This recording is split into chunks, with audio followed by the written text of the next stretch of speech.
madzulo abwino alero lachitatu ndipo ndi nthawi ya nkhani kuchokera kuno ku MBC muli ndine Amin Musa ndi mzangayo Savita Wilima. Kumapoyamba nayi mitu yake. Mayi wa dziko lino Madam Professor Gertrude Mutharika wayamikira Prophet Shepherd Bushiri kamba kothandiza bungwe la Beautify Malawi. Boma lapempha anthu akuchikwawa ndi nsanje kuti apewe mchitidwe yofalitsa nkhani zabodza zoti anthu ena akusowetsa ziwalo. Ndipo bungwe la Roads Authority lati boma layika ndalama zoposa 39 biliyoni kwacha ku ntchito yokonza misewu yomwe yaonongeka mdziko muno.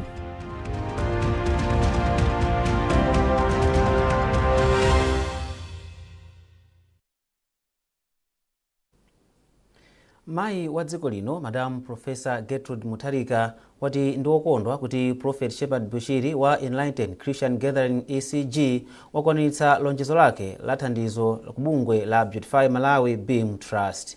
Iwo alankhula izi mu mzinda wa Lilongwe pomwe alandira cheke cha ndalama zokwana 300 miliyoni kwacha kuchokera kwa Prophet Shepherd Bushiri pokwaniritsa lonjezo lomwe anapereka pa tsiku lokhazikitsa ndondomeko yakagwiridwe ka ntchito ka bungwe la Beam mwezi wa Februwale chaka chino.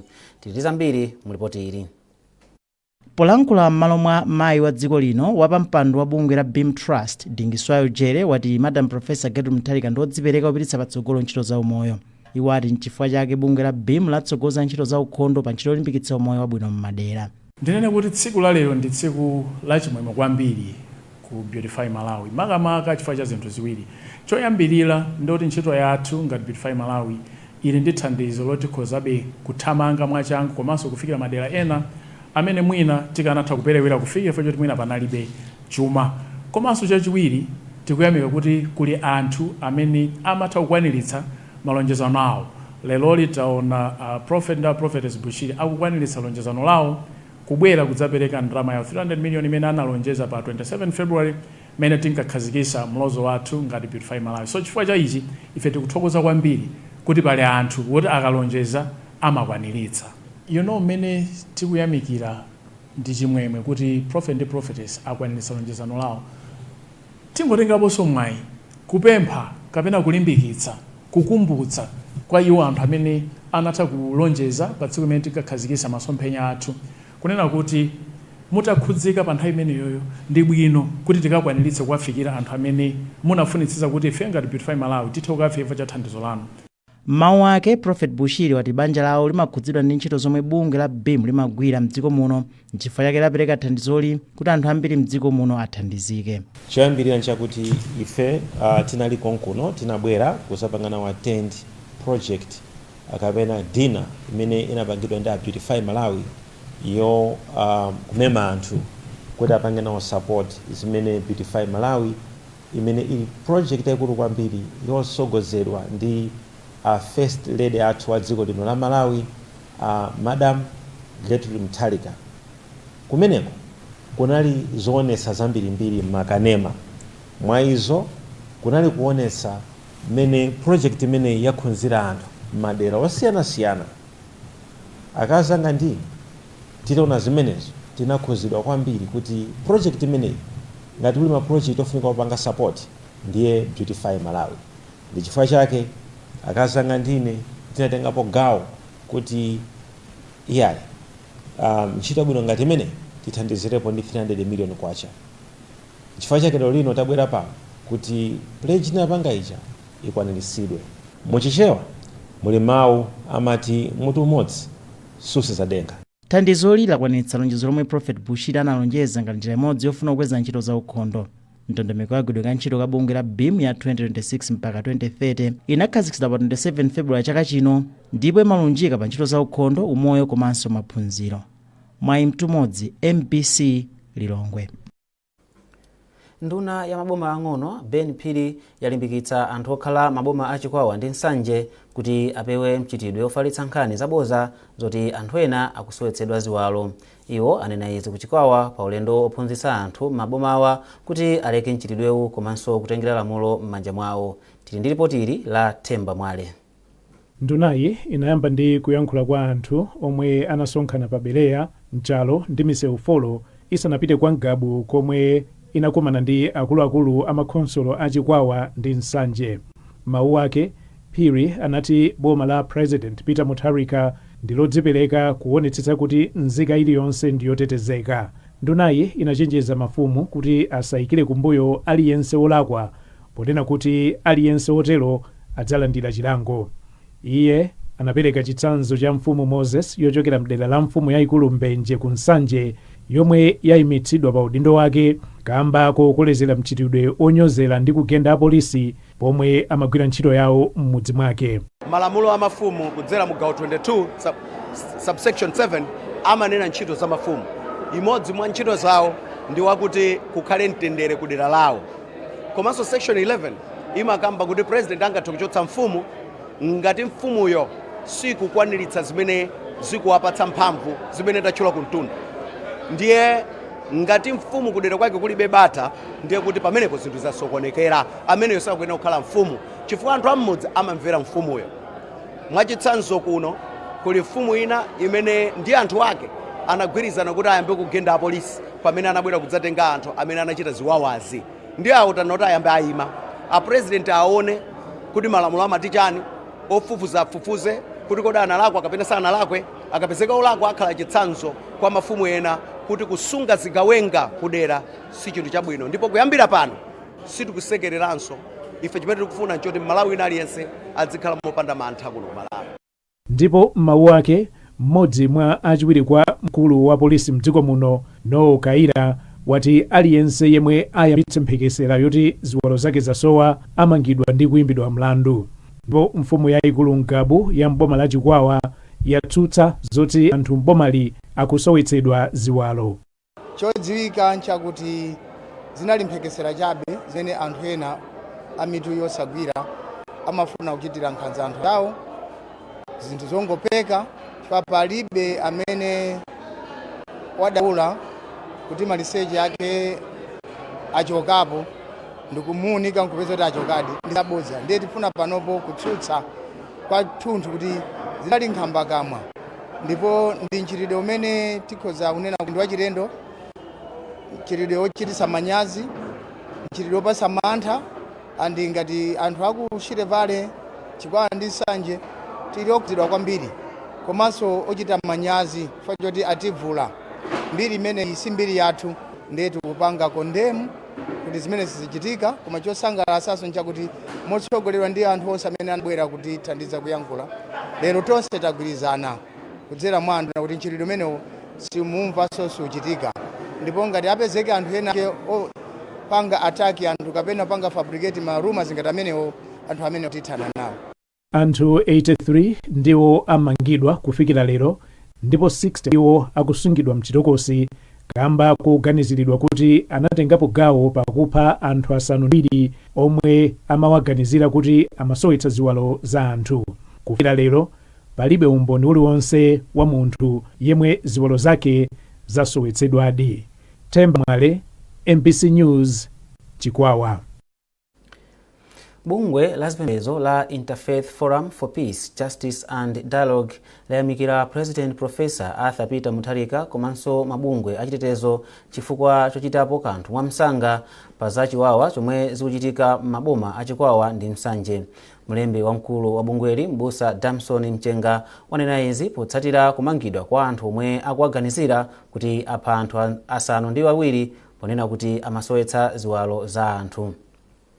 Malingana ndi Mbusa Mchenga, zomwe boma lachita zasonyeza kuti ndi mchitidwe makamaka zasonyeza kuti likukhuzika ndi mchitidwe oyipawo. Iwo akufotokoza kwa mtolankhani wathu Charles Pensulo. Ife tikunena kuti tikuyamikira a president komanso nthambi za chitetezo chifukwa zitamveka iwo achita changu nkuthamanga kumene kuja nkugwira anthu komanso kukhazikitsa mtendere. Anthu amene aja afika nsanga ku khoti ndikubwera nawonso ika ku rimandi ngakhale sadapezeka olakwa koma chilungamo chayamba kuoneka kuti anthu akhale mwamtendere.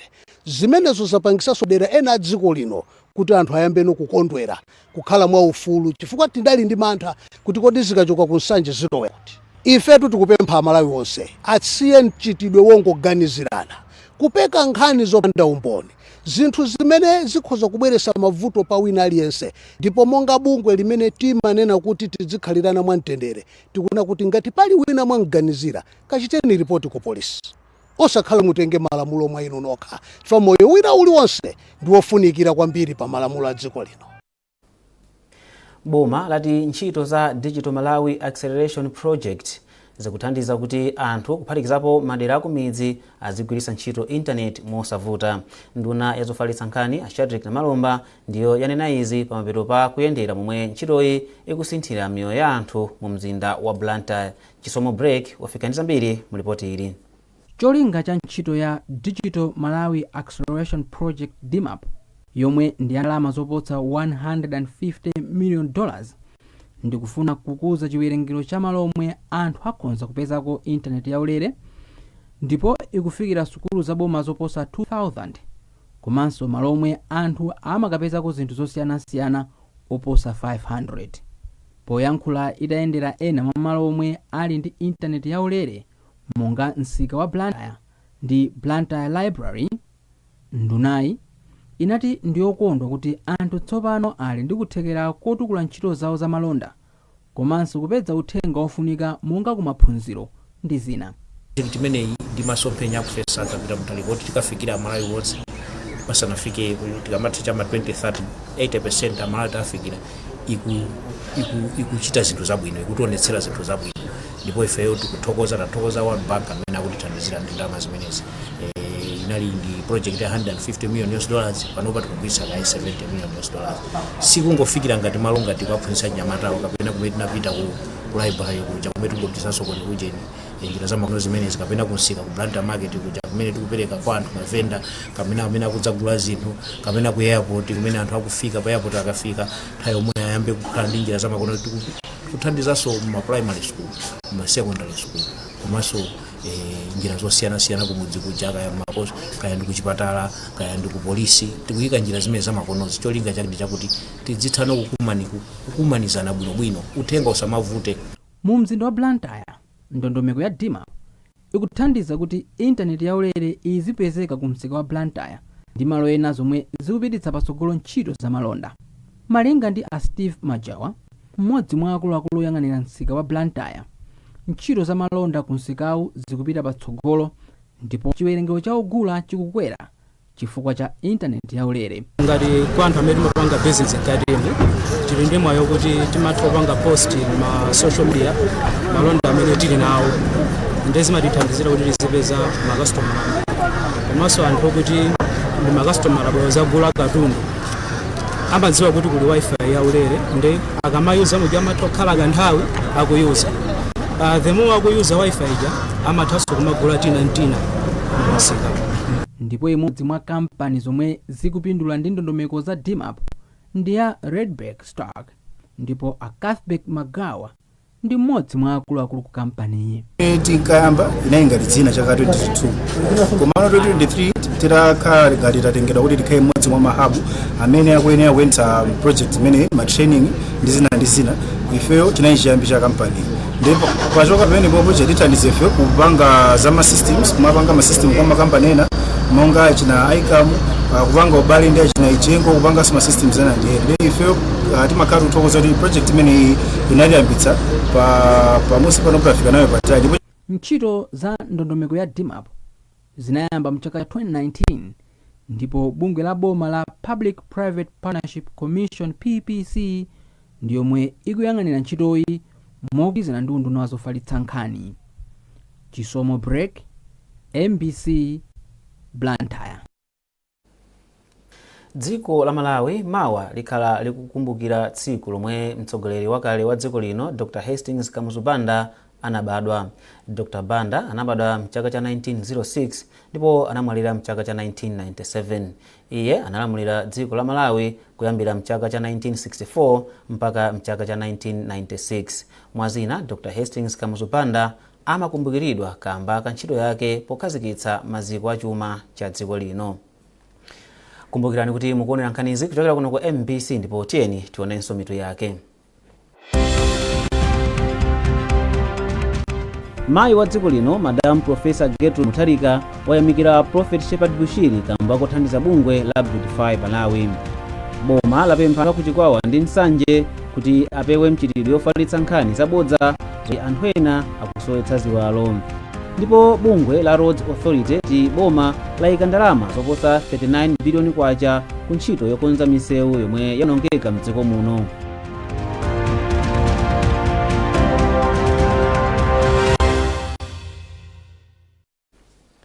Takulandiraniso ndipo popitirani nkhani zathu. Bungwe la Roads Authority lati boma layika ndalama zoposa 39 biliyoni kwacha ndikupereka makontrakti ku makampani zokwana 88 kuti ziyambe ntchito yokonza misewu yomwe yaonongeka mdziko muno.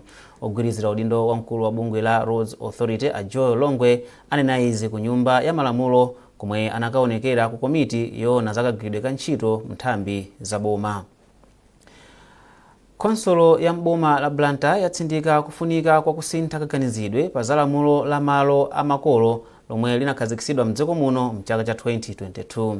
Mlangizi wa zamalo mdera la mfumu yaikulu Chigalu mboma la Blantyre tidzafunika misi anayankhula izi pa msonkhano ophunzitsa makomiti azachitukuko pa zalamulo la mdera la mfumu yaikulu Chigalu ncholinga choti akhale akazembe ophunzitsa anzawo. Tindi zambiri mulipoti ili. Malinga ndi misi, lamuloli likulimbikitsa umwini wa malo, kuthetsa ngano yomwe imakhalapo komanso kuti anthu adzilembetsa malo awo. Iwo ati chiyambireni maphunzirowa anthu ambiri akhala sakutha kumvetsa zomwe lamuloli likunena kamba ka uthenga wabodza omwe ena akufalira kuti boma likufuna kulanda anthu malo zomwe sizoona. Anthu akumachilandira komanso tikuzonda kuti anthu ena sakumachilandira chifukwa choti chinthu chachilendo monga mukudziwa inu malamulo ndi lamuliso tuna kuti langosinthidwa kumene mu chaka cha 2002. Choncho anthu ena akumamvesesa tikamapita mophunzitsa namo anthu ena sozimavuta makamaka anthu akumaona ngati kwina lamuloli kapena kuti boma chifukwa chakubwera kwa lamuloli akuona ngati boma lifuna lilande malo ena so akumaona ngati kuti pamene akulembesa malo ndi kuti iwo samapindula pamene lamulo lina kuti pamene anthu alembesa malo ndizo kuti malo akhala otetezeka koma ndi kuti iwo azipindula pa malo awo pamene akupanga lease kapena akupangisa land ndundira kusiyana ndi kuti kugulisa malo aja kugulisa akutheratu. Limodzi mwa mabungwe omwe akuthandiza boma pa ntchitoyi ndi la Blantyre Bodies Our Lives ndipo mkulu wake Mai Dorothy Mtwana ati ntchitoyi ichitika kwa chaka chimodzi ndi thandizo la ndalama zochokera ku boma la Scotland ku Acolis komanso Fawema. Linga chathu kwenikweni nchonena kuti tufuna tikire anthu kudera makamaka anthu ovutika ndi azimayiwa kuti akadziwe lamulo okhudzana ndi malo komanso akadziwe umwini okhudzana ndi malo kuwalimbikisanso kwambiri kuti apange register malo. Ndicho linga chonena kuti akakhala kuti tsiku lina moyo wawo wapitsika kuti azakhale kuti ali ndi umwini wa malo ana amene akusalawa asazathamanga kuti azakhale pa malo. Ife ngati our Bodies Our Lives udi wathu kwambiri ndi kumemeza kwambiri anthu akudera kuti awe nkhani yokhudzana ndi malo komanso kulimbikisa kwambiri anthu kuti nthawi imene kubwerayo boma ndalama zikapezeka azakhale akupanga register malo komanso kuti ndi wathu waukulu kuonetsetsa kuti anthu amene akuli mavuto pa nkhani ya malo akapeze chilungamo. Wapampando iti achitukuko mderali a Peterson Bito wati ndokonzeka kuphunzitsa ena zakufunika kwa lamuloli. Maphunziro okhudza za malo kuno kwati Chigalu tandi ndi manja awiri chifukwa chonena kuti mbuyo omwe tinali nthawi yosadziwa amene anthu malo amangogulitsa machisawawa mosayembekezera mopanda phindu lililonse. Koma kubwera kwa bungwe lawobo latithandizira kunoko tiunikira nkhani ya malo kufunikira kwa malo kuti malo tisamangogulitsa chisawawa malo ndi ofunikira kwambiri pa moyo wa munthu. Tionetsetsa kuti uthenga umene ufalikire kuchokera ku ma GPH onse amene ali kuno kwati Chigalu kutengera kudzera mu misonkhano yonse imene tingathe kuchititsa madera osiyanasiyana ndi kuwaonekera anthu kuti kufunika kwa malo ndikotekotere ndi ndikupira kuti uthenga umene ukhala ufalikira musavuta. Ntchito yophunzitsa anthu za lamuloli ikuchitika madera onse a dziko lino. Ruth Chinangwa, MBC, Blantyre. Bungwe la National Association of Business Women lati layambapo ntchito yophunzitsa amayi amene ali ndi ulumali kuti azichita business ang'onoang'ono pofuna kuti atenge nawo mbali pa chitukuko cha dziko lino. Juliana Mulungama walemba ripoti ili lomwe akuwerenga ndi Romeo Umali. Bungwe la National Association of Business Women NABU lati layambitsa ndondomekoyi imene akuitcha Enhancing Gender Inclusive Public Procurement mchingerezi. Mkulu wa bungweli Jack Banda wanena izi lachiwiri mu mzinda wa Blantyre kumene kunali maphunziro ophunzitsa amayiwa kuti akhale ndi kuthekera kuchita ntchito zimene zingathandizire dziko lino kuti likhale lotukuka komanso kupeza makontirakiti ogula zinthu zaboma. Mano lero cholinga chake ndi kuphunzitsa azimayi amene ali ndi ulumali kunkhani za kuperekera katundu kuboma. Ife ya National Association of Business Women timagwira ntchito ndi azimayi. So tindi project imene kulimbikitsa kuti azimayi zitenga nawo gawo mbali ya kuperekera katundu kuboma. So tinachiona kuti nchapafupi kunena kuti tifikireso anthu amene azimayi amene ali ndi ulumali kuweza kuti iwo ali ndi ulumali komanso ndi azimayi zimene zotanthauza kunena kuti amakumana ndi zovuta zambiri zoti apezeke kuti apanga nawo supply katundu kuboma. So tikufuna kuti aphunzitse mmene akhoza kupangira supply katundu kuboma. Chiyembekezo zathu nchonena kuti tikuyembekeza kuti azimayi amenewo apita kwawo ataphunzira komanso atazindikira kuti akhoza kupanga nawo bwanji business ndi boma. Cholinga chino kuti nawonso akapita makomo ma business awo acha akathe kupanga nawo supply. Koma mwina iwewo wayenda pansi kuti ine business koma ndikuzokwanisa chimene ayang'ane iwo ayang'ana kuti amayi awo ulumali awa nimene akuonekera ndiponso ayenda pansi akuyang'ana akusisa paka pansi kuti awasangati kwanise kuti tipanga supply ndi zinthu zimozi zimene zimatiyebesa kuti tipange business. Ife ngati azimayi awo ulumali choyamba mene taphunzirira kuti tiyena tikhale ni ma registered businesses. Tikapanga register tipireso ku MRA. Tikapita ku MRA kinaka tikapange register so kuboma. Zimene zitithandiza kuti ife ngati azimayi awo ulumali tikapanga ma processes amene atiphunzisa ifeyo tikakalirwa azimayi ozidalira ndiponso opanga business moti ife boma itiziwa chaka chake ni chino. Ntchitoyi idayamba mwezi wa April 2025 ndipo idzatha mwezi wa September chaka chino. Akatswiri pa nkhani za ndale ndi maphunziro ati dziko la Malawi likhazikitse njira zolimbikitsa ntchito za chitukuko pamene thandizo la chuma la maiko osiyanasiyana likuchepa. Izi aziyankhula chifukwa cha madandaulo omwe aza kamba kuti maiko ena olemera asiya kupereka thandizo lawo maiko aku Africa. Ndeno makamaka kumano wa lero nkhani yake yayikulu ndiyoti mmene mukuziwira anthu zathu madonors amene amatithandiza dziko la Malawi akhala akuchosa monga ngati USAID munamva pakatipa yasiya kugwira ntchito mdziko la Malawi ndi maiko ena ndiponso maiko ambiri monga ngati UK ndi naotero amene takhala akutipasa thandizo kwa zaka zambiri akuchepesa olo kuchoseratu kumene. Ndeno tikufuna kuti tiyang'ane kuti kodi nanga ife dziko la Malawi tingatani kuti pamene maiko amene amakhala kutithandiza akusiya.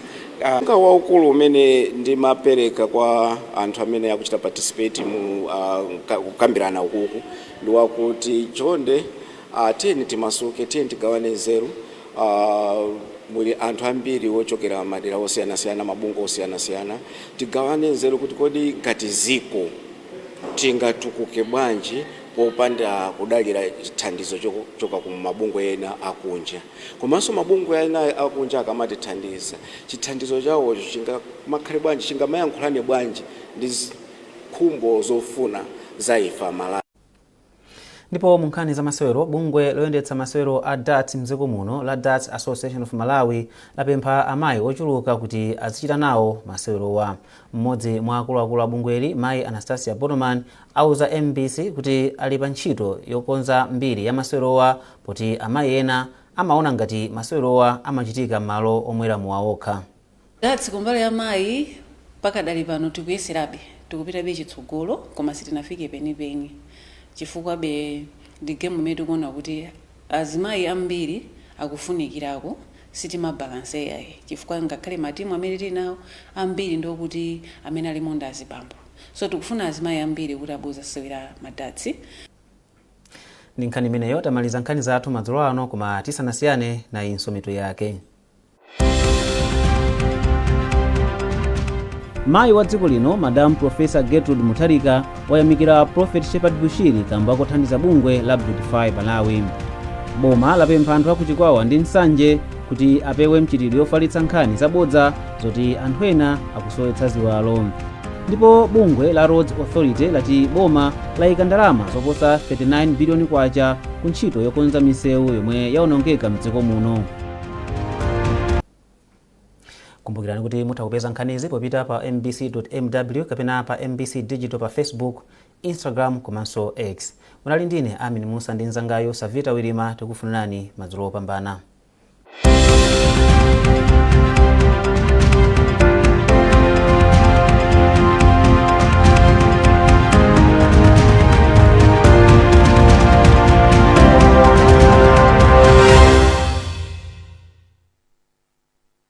Madzulo abwino kwa nonse, yakwananso nthawi ija ya zanyengo. Kunazizira kwambiri madera ena